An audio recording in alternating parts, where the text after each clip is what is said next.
Hello, ladies and gentlemen, and welcome to the Friday Ramblings.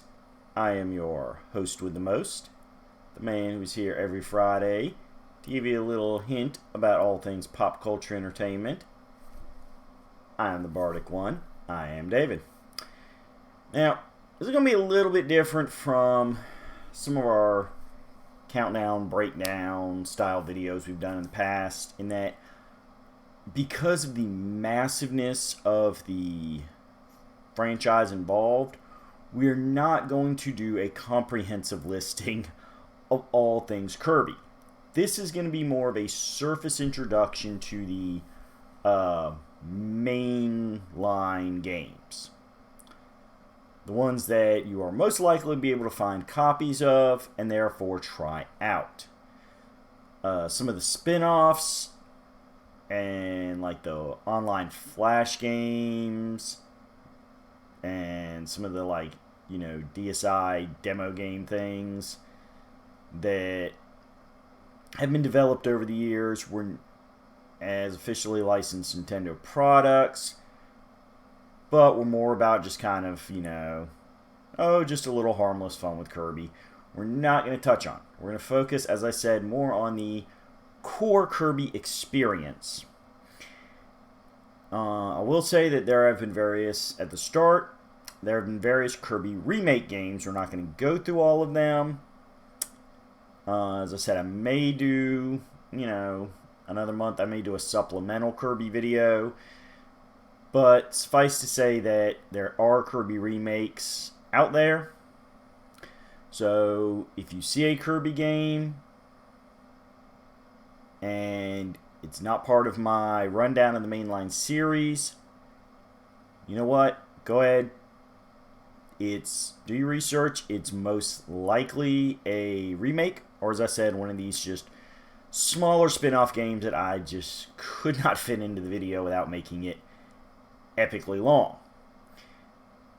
For those of you who don't know who Kirby is a little puffball of a character, originally shown in the first couple games to be white, but is more iconically pink colored,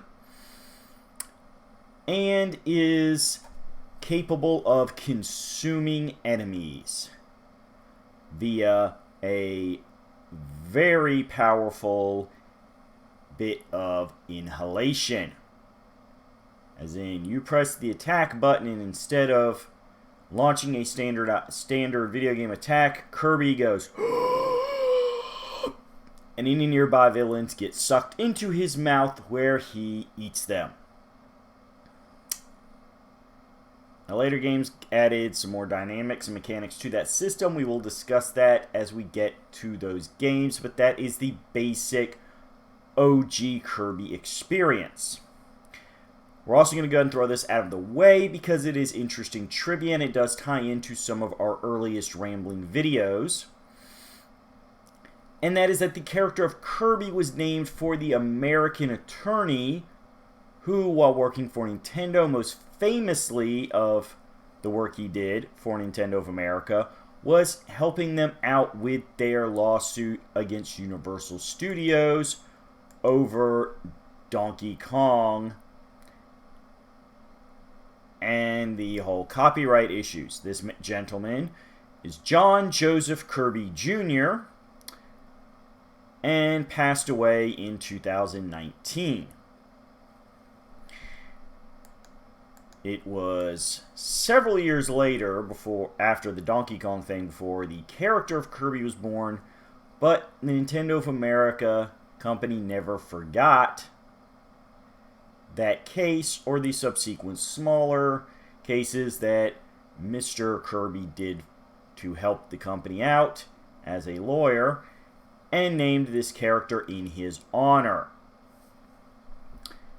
So with that out of the way, let us discuss the Kirby games that you definitely should check out. All things start off on the original Game Boy with Kirby's Dreamland. Came out on August 1st, 1992. As we said before, this game was exceedingly simple in its mechanics, which is one of the things that makes the game brilliant. Even playing it in recent times, as I have done, the fact that the game can be picked up and played with only the minimum amount of video game experience due to the simple controls and relatively low difficulty level means it is a great entry-level game while also being a nice casual chill time for more experienced gamers. Many of the Kirby standbys, such as recurring antagonists, debuted in this game, especially King Dedede. Kirby's next jump would be to the NES in 1993 for Kirby's Adventure. Now, Kirby's Adventure, hold on, let me check my notes, make sure I'm correct here with the breakdown. As I said, Kirby's Adventure being on the NES was the first time the character was seen as colorized. And is the first game in the series to feature copy abilities, which have shown up in almost every Kirby game since. Copy abilities are, simply put, that certain enemies, once you inhale and eat them, will give Kirby alternate weaponry to attack with instead of his sucking and eating attack. Such as you have an umbrella that can not only be used to attack with, but will slow down your falls, allowing you to reach hard to access areas, or simply on stages where you're going to be spending a lot of time in free fall, have tighter control and allow you to thus dodge enemies that are also in the middle of the air with you. The fireball, your classic lightning attacks are there. There is rock attacks. Different games would add or subtract different copy abilities. But no matter what, the idea was that you had that ability until you got hit, at which point it would be ejected from Kirby in the form of a star that, if you are quick, you can re-inhale to regain the ability, or simply use it like you would a regular enemy, where you can inhale it, or instead of eating it, spit it back out to use as a projectile weapon. Thus, you can kind of look at the original Kirby's Dreamland as like a prototype game, whereas Kirby's Adventure is where he picked up his pink hue that he's more well known for, and he picked up his copy abilities, so it's more of the first game with the Kirby that we know of. Kind of like Mario technically debuted in like Donkey Kong and the original Mario Brothers arcade game. But when most people think of Mario today, they think of the character that showed up in Super Mario Brothers with the princess and Bowser. And that's good. There's nothing against that. That's the evolution of games. You try different things in early games, see what works, and you keep going with that. Third game in the series would be Kirby's Dreamland 2, which brought us back to the Game Boy and came out in 1995. Now, this was the first Kirby game I played, and it brought to the dance the idea of animal companions. At various points in different stages, you can be a sub-boss to liberate an animal that you can, kind of like Mario with Yoshi, ride, which will alter your abilities. In the original game, you had a hamster, a fish, and an owl. Excuse me.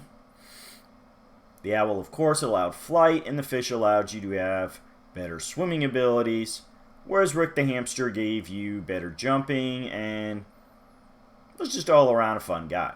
The bigger thing of it, though, is not so much what the animal companions did for you in and of themselves, but that they would actually alter your copy abilities.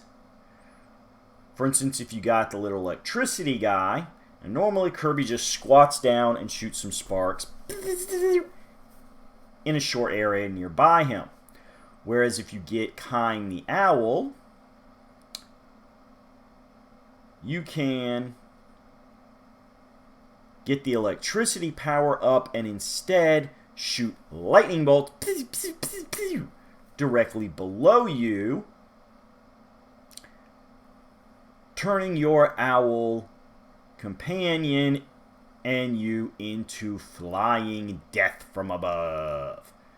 One of my other favorite power-ups is to use the rock power-up, which normally simply turns Kirby into a boulder that slaps and splats whatever's directly below him.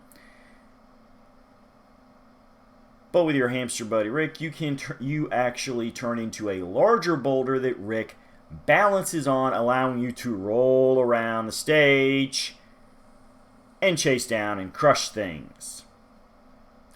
In fact, there's a few levels where it's highly encouraged for you to do that, because due to a series of hills and ramps, you can pretty much decimate the entire stage using the hamster rock combo.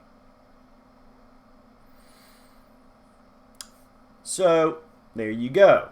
The Animal Companions not only altered your base skills as Kirby, but altered the nature of many of your copy abilities, thus really bringing a sense of variety and replayability to the game. Kirby's Dreamland 2 was also the first game to institute a blatant completionist bonus, essentially. The idea is in Kirby's Dreamland 2, you would stumble upon rainbow shards that would require certain animal copy ability combos to get to. Some of them were so extremely well hidden in the stages that you could not accidentally stumble across them. You had to basically specifically go looking for them. And if you didn't have a walkthrough, be lucky. If you collect all of the rainbow swords, you get a secondary boss battle and find out the truth that King Dedede was not the mastermind behind everything this time, but there was a secondary, eviler, darker creation manipulating the king, thus giving you a second boss to unlock the true ending of the game. This would be repeated in many Kirby games afterwards, thus adding even further replayability to these games. As I said before, on a personal note, Kirby Dreamland 2 was the first game I owned as far as Kirby games, and is the one that cemented the franchise as something I always looked forward to playing. Next up, we had on the SNES Kirby Superstar, which was actually a 9 games in 1 anthology style game. In a lot of ways, you would think this would be a spin-off, but because it introduced a lot of character concepts to the series, it is considered in a lot of ways a mainline game. That and the core mechanics don't veer too much from the main series, whereas like a lot of the spin-offs did. And that, of course, came in 1996 to the Super Nintendo. Super Nintendo also got, a year later in 1997, Kirby's Dreamland 3. Dreamland 3 did not introduce any major smashing new components. In a lot of ways, it was basically upgrading all the new things that got introduced in Kirby's Dreamland 2. We got a couple different animal companions, some new copy abilities, which of course meant new animal companion copy ability combos. It is a great game in its own right, definitely worth playing if you enjoy the other Kirby games. But by the time Dreamland 3 came around, Kirby's adventures were pretty much set as for what the fans wanted from everybody's favorite pink glutton. 3 years later, in 2000, Kirby would go 3D with Kirby 64, The Crystal Shards. This being on the Nintendo 64, as is implied by the fact the title went Kirby 64, which was a big thing a lot of the games did. Kind of like on the Super Nintendo, a lot of games had the word Super put into their title, even when it didn't make a lot of sense. Like Punch-Out to Super Punch-Out, fine.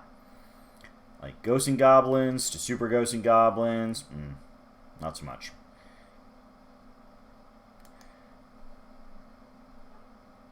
Still, very solid, fun game. Introduced some nice one-off characters. Highly recommended. We go portable again for the next couple games, as 2004 gives us Kirby and the Amazing Mirror. And on the Game Boy Advance, Kirby Squeak Squad on the Nintendo DS came out in 2006.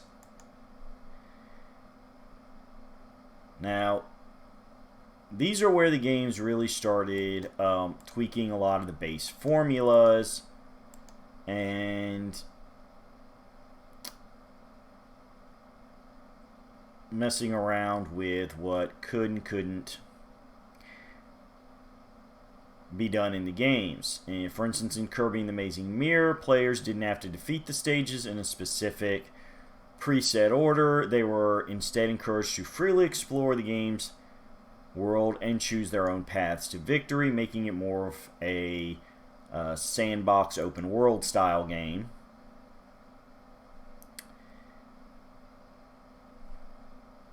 And Kirby Squeak Squad allowed Kirby to save copy items and copy abilities, mixing them together to add extra layers of strategy and customization to your particular playthrough. In October of 2011, the Wii gave us Kirby's Return to Dreamland. This game was meant to be kind of more of a nostalgic throwback style game, going back to the putting Dreamland into the title of the games, and going back to that original world, as the titling implies. So it is definitely a good game for those folks who liked the early Kirby games, as opposed to some of the spin-offs. It's like, hey, you want more of those core mechanics? There you go. Kirby's Return to Dreamland waiting. However, they didn't necessarily devote themselves fully to that. They kept experimenting with the base Kirby formula. The Nintendo 3DS in 2014 gave us Kirby Triple Deluxe. And in 2016, Kirby Planet Robobot.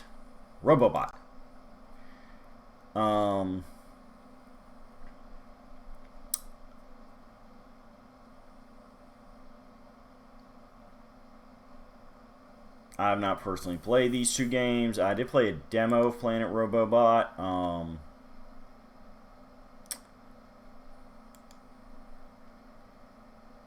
You do have in Kirby Triple Deluxe the classic copy abilities and 2D platformer, making the game more of a sequel to Kirby's Return to Dreamland. However, you have a few new mechanics, such as teleportation boxes and glass walls that force Kirby to get rid of his ability when he walks through them. Thus, adding a little bit of haha messed with you aspect to what the player is going through. Planet Robo... God, that's just a weird word to say. Robobot has Kirby utilize a series of personal mechs. You still have the copy ability, but now you are no longer quite as reliant on it as you are in the classic Kirby games.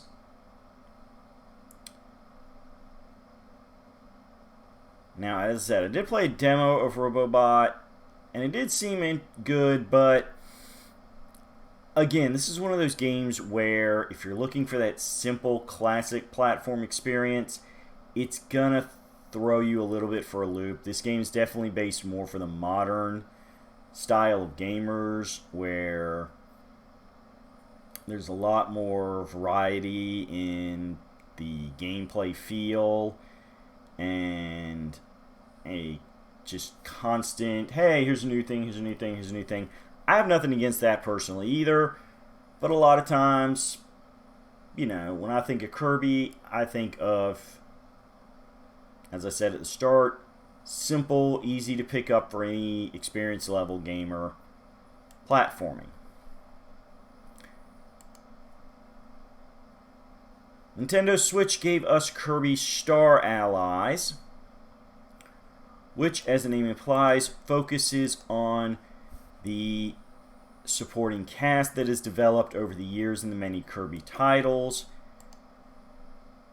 encouraging you to not just have Kirby be the sole hero of the game. The game brings back the mix abilities from Kirby's Squeak Squad. Though in this game they were renamed to Friend abilities. And the helpers, the so-called Star Allies, did technically debut in Kirby Superstar, although there is a little bit more emphasis on them in this game.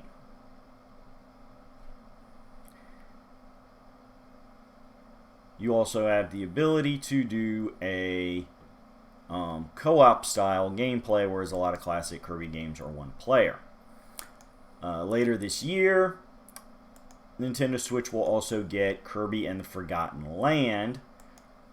Not really going to say anything about that game because, well, as I said, the game hasn't come out. I'm not much of a speculation guy, so there you go. But Nintendo Switch continues to give you brand new Kirby content. As far as the spin-offs go, I'm going to name off just a couple. Kirby's Dream Course is inspired by your mini golf style games, but puts in a lot of Kirby style and flair. Among the Super Nintendo era of gamers, it is extremely iconic and makes for an excellent multiplayer party game atmosphere. You can find many playthroughs online of people going through Kirby's Dream Course. It is definitely a fun time if you have friends. It's not really as much of a one-player game. Yeah, that game did come out, as I said, on the Super Nintendo. The original Game Boy gave us Kirby's Pinball Land. I actually did own this back in the day. It is a good mid-range style pinball game for people that are a fan of pinball. There is a storyline component to it. There are technically boss battles, but since it is primarily played pinball style, you're going to spend a lot of time just trying to get to the boss, and a lot of just back and forth over the two levels of any given pinball table. Still, it can be a fun thing to mess around with if you have some spare time to kill.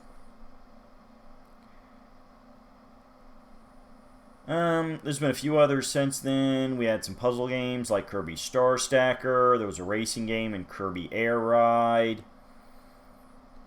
As far as your spin-off platformers, these are the ones that really mess around with the mechanics. I'm just going to kind of quick list through them. Kirby Canvas Curse on the DS, Kirby's Epic Yarn on the Wii, Kirby Mass Attack on the DS, Kirby and the Rainbow Curse on the Wii U, Kirby Battle Royale on the 3DS, and the Kirby's, let's see, there was a Kirby's Fighters that was a sub-game in Triple Deluxe that was later expanded to a Kirby's Fighters Deluxe on the Nintendo 3DS. Although that was like an eShop only download. That is getting a sequel in Kirby's Fighter 2 as a full Nintendo Switch game. As I said, from there on out, you've got a few remakes. The only one I'm really going to note is the Kirby's Dream Collection Special Edition for the Wii, which also plays on the Wii U because of backwards compatibility. So if you have either one of those consoles, I would invest in this, because instead of being a remake of a single game, it was released in 2012 to commemorate the series' 20th anniversary, and is a compilation of the first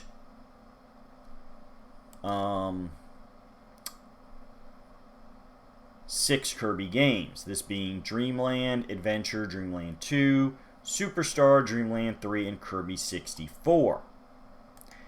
I own this game. This is actually how I played Kirby's Adventure, and actually I played all of them except Dreamland 2, because that was the only one I owned the original cartridge of. But since I had long since misplaced my cartridge for Dreamland 2, I was able to reacquire it through this collection. So as I said, if you have the ability to play Wii games on your hardware, I would definitely hunt this collection down. It is the quickest way to get a whole pack of classic Kirby games. There's also new challenge stages for veteran gamers and a history section to help you catch up on all things Kirby. So there you go. As I said, this was a bit of a kind of a, as I said, quick surface scratching of all things Kirby. In the future, I may go through a few more of the spin-offs and how they really varied up the mechanics of the Kirby experience. But I just kind of wanted to put this out there for people that are familiar only with Kirby from things like the Smash Brothers franchise and had not played any of the core Kirby games. Yeah, that's kind of another quick little asterisk. Kirby is one of the handful of characters that has been present in I do believe every Smash Brothers game, possibly. Let me check my notes real quick for this. Yep, he was in the original Smash Brothers, Melee for the GameCube, Brawl for the Wii, 3DS and Wii U Smash, and of course in Super Smash Bros. Ultimate, because everybody's in Ultimate. There have also been a series of Kirby Amiibos, which work with various 3DS and Wii U games. You have Kirby himself, King Dedede, Meta Knight, a alternate Kirby riding on his big little transport star that he uses to get around from area to area, and served as his race car in that Kirby Air Ride game I mentioned. The Waddle Dee, which is a very common enemy in a lot of the Kirby games. So, for those of you who are collectors, there's a set of Amiibos out there for you to run down.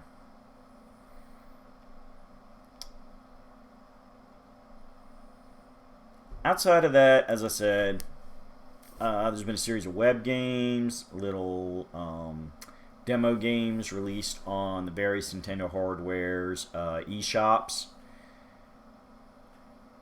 But I could be here all night talking about all of them, or all day, depending on when you're watching this video. And I do like to keep these ramblings relatively short and sweet. So with that in mind, I'm going to go ahead and bid you an adieu. If you have the Switch, you have the ability to play a lot of classic console games. I would recommend looking up any and all Kirby games on that service, giving them a try. Definitely any of those original 4 or 5, your Kirby's Dreamland trilogy, Kirby's Adventure. Those 4 are about as fun as any classic platform games get. There's, the Kirby character is very cute, charming, and endearing. He is very fun to control. The copy abilities that started with Kirby's Adventure in the NES are always a delight. It's like, especially when you start learning which enemies give which copy ability, and you start finding your favorite copy abilities, like you get excited. Oh, it's the fire! I love the fireball one! I want to get the fireball one! It's just, ooh. And as I said, because the characters are designed to be cute and cartoony, and even the creepiest of completionist hidden villain characters are still not scary in the classic sense, these are games that can be played by the youngest of gamers. So they are a good time for all members of the family. With that, that's it. Enjoy your Friday, or any other day that you're watching this, if you're not watching this as soon as it debuts. Make sure to tune in every week for every rambling. We've got a lot of 2022 left, so we've got a lot of ramblings before the end of this year. And I hope you're around for every single one of them.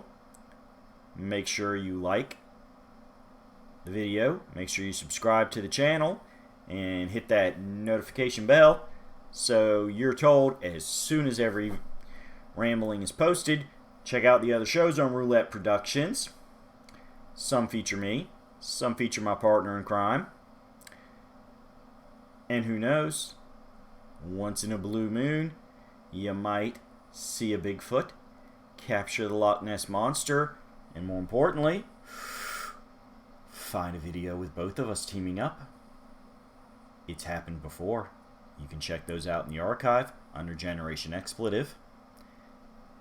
You never know when another one of those videos is going to pop up. Until then, join us. Have fun. Stay healthy. And keep Kirbying.